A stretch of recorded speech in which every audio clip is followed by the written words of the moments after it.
Anong mensahe ang kailangang marinig ng mga Aries sa period na to? Pwedeng nangyayari na itong magiging reading natin or mangyayari pa lang. Kung hindi man para sa inyo itong magiging reading natin, edi baka para sa someone na malapit sa inyo o sa someone na kakilala nyo mismo. Baka may lumabas na gender, mamaya gawin nyo na lang energy. Masculine at feminine energy. Pwede rin naman na wag nyo nang pansinin ang gender. Hindi ko masasabi kung anong magiging reading, kung positive ba o negative. Depende sa kung anong mag-pick up kong energy. Walang masama kung papanoorin ang Sun, Moon at Rising sign kasi baka alin man sa mga yan ay mag-resonate na sa sitwasyon nyo. So, meron tayong Ten of Swords, Two of Pentacles, Page of Pentacles, King of Pentacles dahil dalawa yung court card.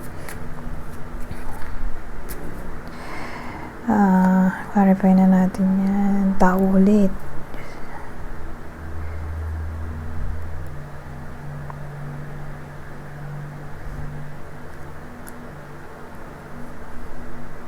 Baka tao talaga.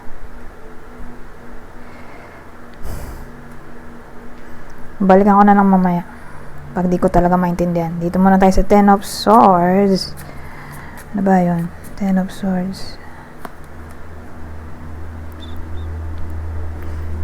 Parang may and connection literal na nag-end. Separation na to.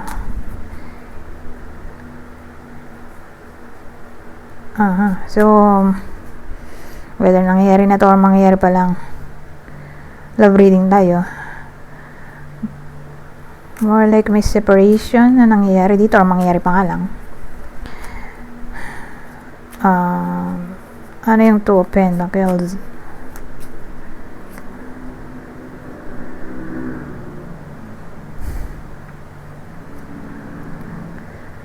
So, Two of Pentacles natin. Clarify ng Knight of Pentacles naman ngayon. Lahat na ng court card ng Pentacles nandito. Kulang na lang Queen.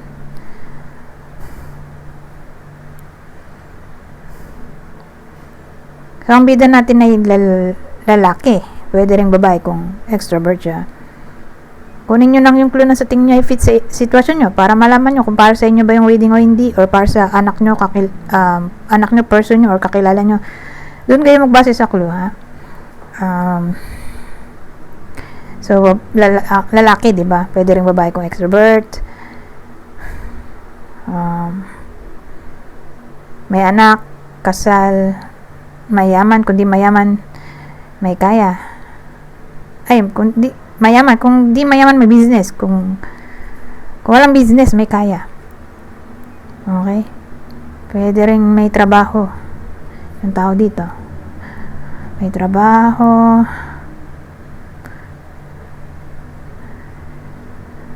(26 to 39 years old.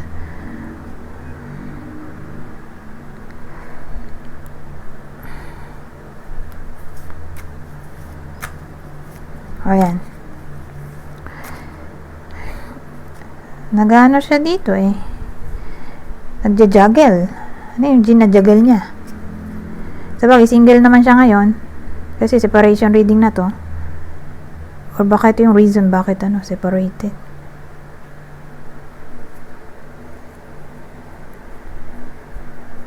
Ano ba yung ginajuggle niya dito? O pinagsasabay. Queen of Cups. Oh my God.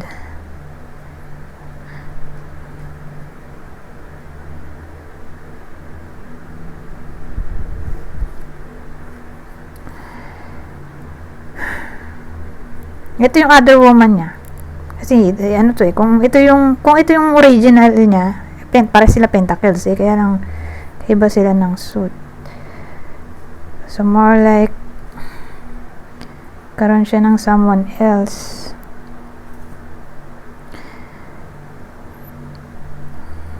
So nagka third party siya. Yun ang reason bakit hiwalay na dito or maghihiwalay pa lang. Ang third party niya ay maaring nasa 40 years old to 59 years old.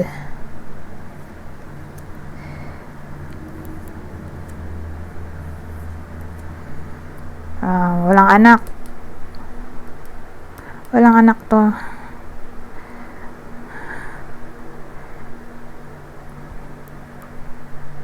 As in, girlfriend lang niya. Pero to kasal. Kasal siya. Kaya pala. Hindi siya pwede makasal dito eh. Kasal na siya sa iba. So, girlfriend niya to.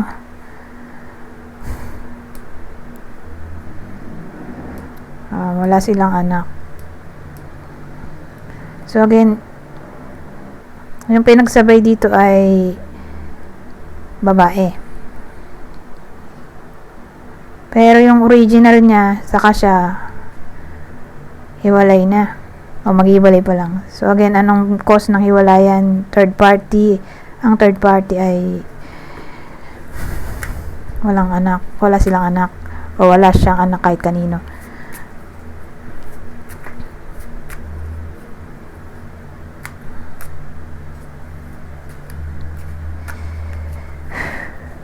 Ito na tayo, no? Dito na pinagdugtong ko at naging emperor. So, kulang yung information. Yung mga tao dito, ano ba yun?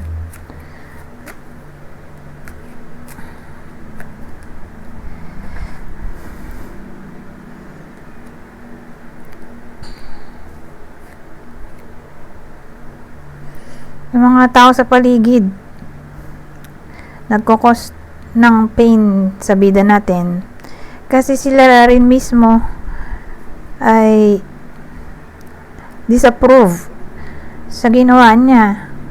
Hindi kinukonsente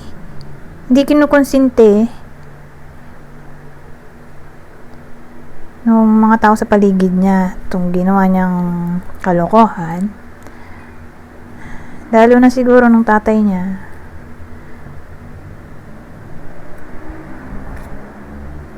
Kasi lalaki. Or ng mga lalaki sa buhay niya. So tatay, kapatid na lalaki. Or relatives niya siguro.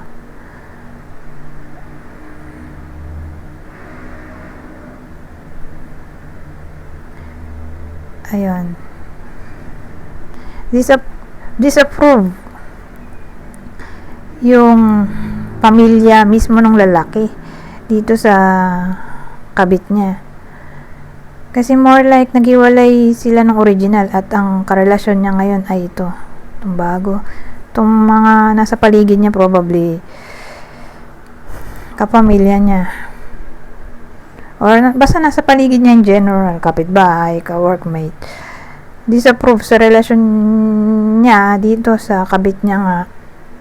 Kaya may 3 of swords na nagkukos ng pain sa kanya kasi nga hindi nila magustuhan yung gusto niya. Kasi nga mali.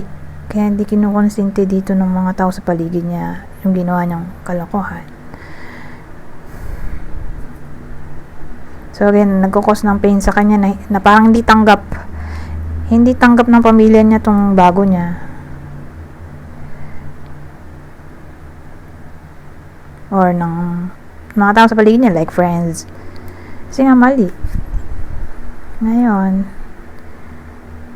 anong future outcome nito?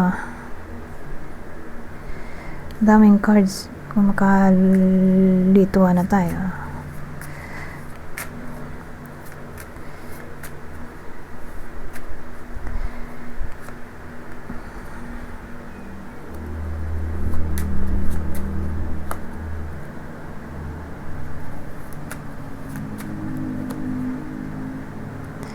Six of Wands.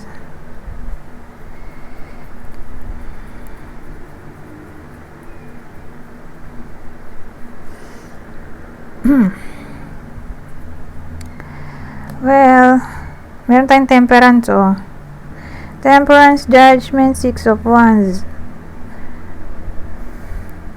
More like matatauhan yung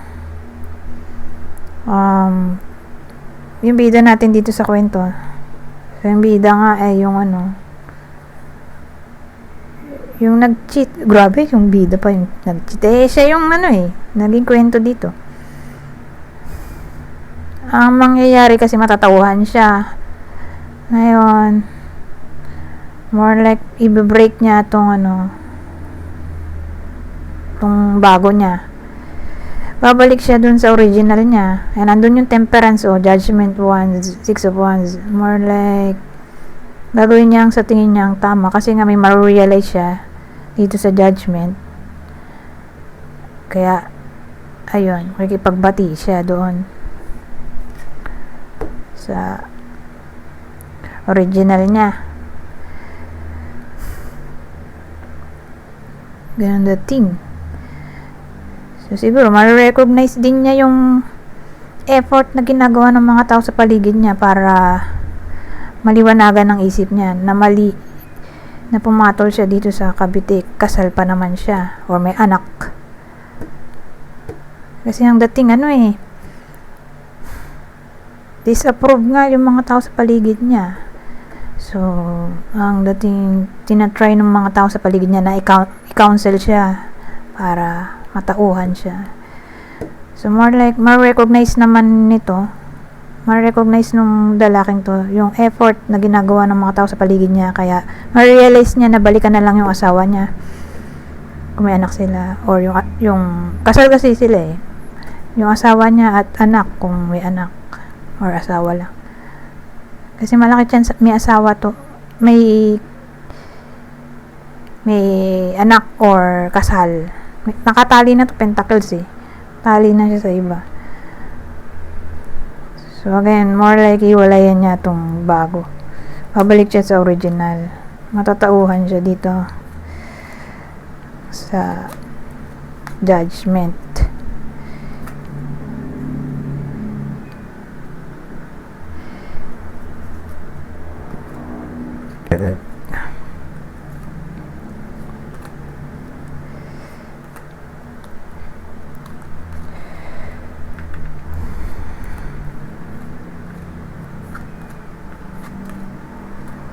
Ito yung possible zodiac sign ng partner ng Aries sa reading na to.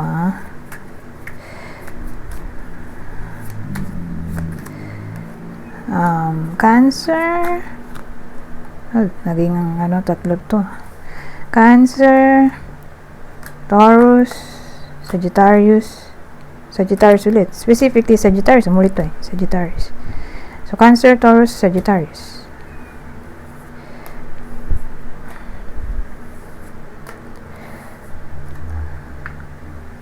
Lagyan din natin ng advice.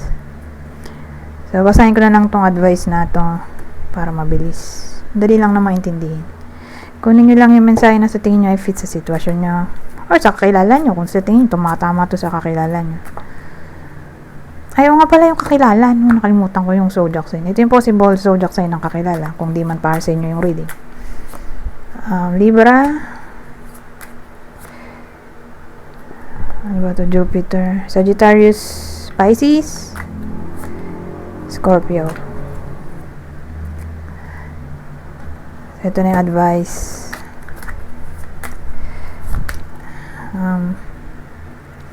So sabi dito, you don't know your own strength until it is tested.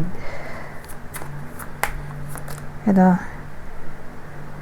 Look at the world from a different perspective. Ito. Open your heart and receive the emotions around you. Dito naman tayo sa susunod.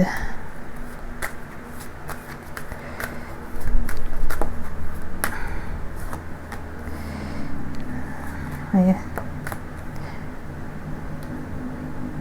Naging tatlo. Apatin na natin. Ayan, hindi kakasya pala. No? Tatlo na lang talaga.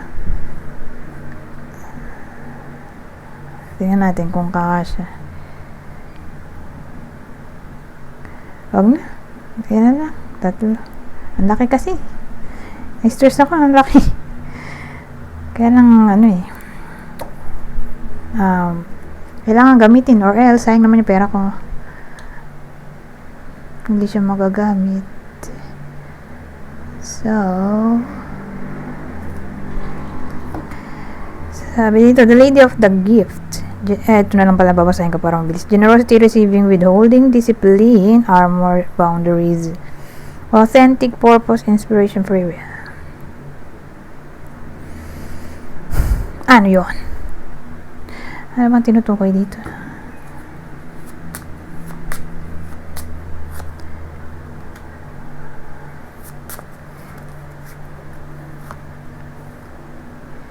Cash. May pera tayo May cash generosity, receiving, withholding, discipline, boundaries, authentic, purpose, inspiration, free will. More like may inspire. Ang Aries sa period na to, bakit?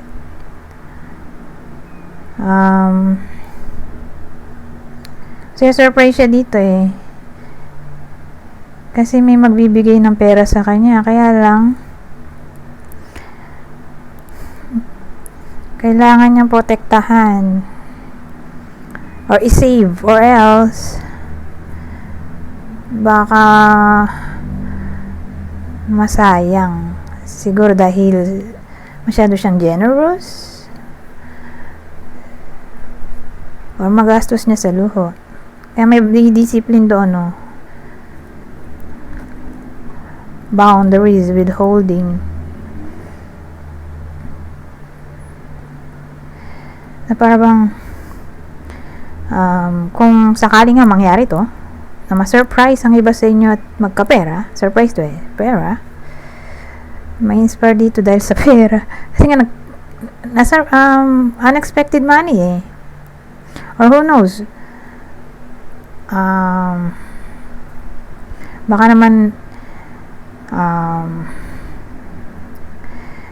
authentic purpose nanggaling tong pera sa hard-earned money niya, kumbaga sa hard work. Pwede rin ganun, whether dahil sa hard work kaya siya nagkapera, dumami pera niya dahil sa hard work, kaka-OT siguro, or syempre depende sa hard work, or baka may mag-ambon ng grasya sa kanya, balatuhan siya, or nanalo siya sa competition, raffle, or any form of gambling. Basta mahalaga dito may perang darating, masi-surprise na lang. Okay? Whether unexpected or inexpected talaga. Ngayon, ang dating kasi, kailangang i-save. I-save agad. Kasi madali siyang mauubos. Ang dating. Parang lilipad lang sa hangin or sa palad.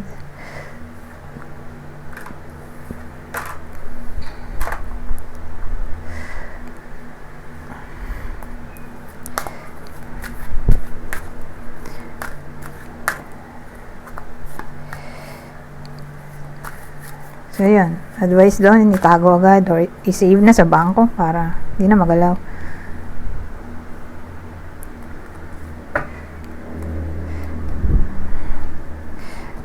Oh, ano to? Ito, tingnan natin, ha?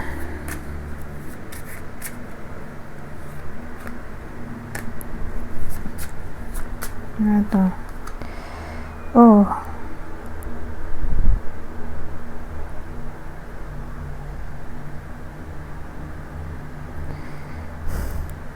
well, saan kaya to? Sa relasyon o sa trabaho? Kasi ang dating parang kakaroon ng problema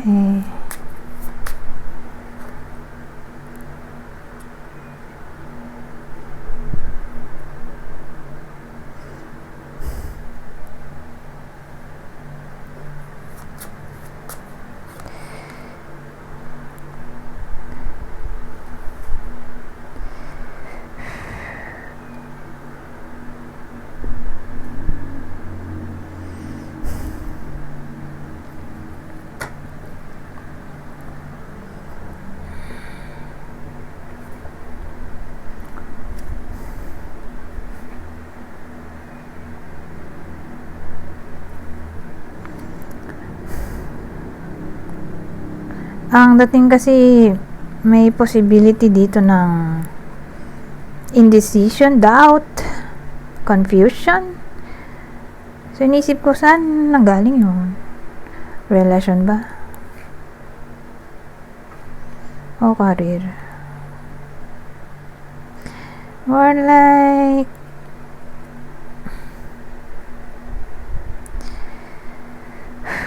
sa career.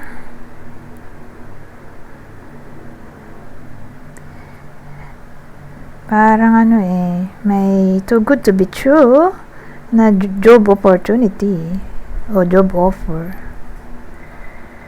na magkukos ng conflict dito. Ayun nga, inner conflict. Ito conflict. So, para lang to sa mga taong naghanap ng work or all of a sudden biglang may mag-offer sa kanila ng work. Kaya lang, parang too good to be true. Or ewan ko, for some reason, hindi makapag-desisyon agad-agad eh. Siguro dahil may existing na trabaho. So, syempre, mahirap tanggapin yung new offer kasi may existing siyang work. Diba? Pwede rin ganoon. Kaya parang may conflict dito. Dahil hindi niya matanggap. Although gusto rin niya, kaya lang may existing work. Kumbaga, nagtatalo isip niya kung tatanggapin ba yung offer or magstay na lang sa existing work, career. Pwede rin ganoon. Or kung walang work, siguro maraming job offer ang darating, sabay-sabay. Kung marami siyang sinenda ng resume, di sabay-sabay siguro siya kukontakin for interview. Ngayon, malilito siya kung anong company ang pupuntahan niya for interview or exam. Pwede rin ganoon. Yung too good to be true, pwede rin kung sakali man na may intuition yung iba sa inyo na parang may something wrong. Let's say, sa pag-abroad, parang too good to be true. Yung pinapakitang salary. So, okay, may ganong scenario. All about career to. Itong part na to.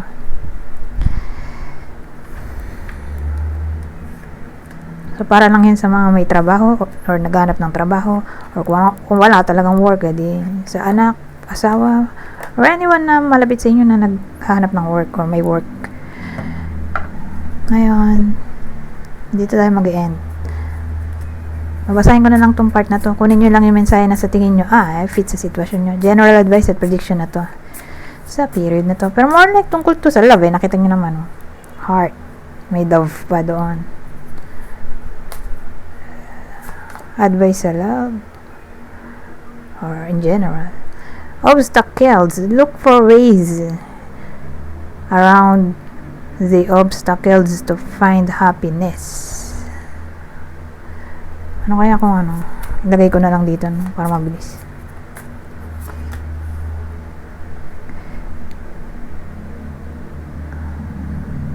Ayan.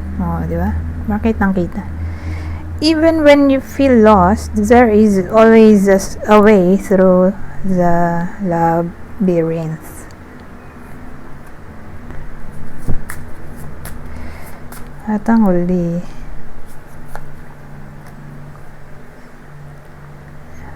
so dito naman, sabi, universe. Kanina, obstacle, labyrinth, obstacles. Ngayon, universe. The universe is guiding you to that special person. So, para to sa mga single, allow everything to take its natural course. Anyways, hanggang dito na lang. Goodbye. For now.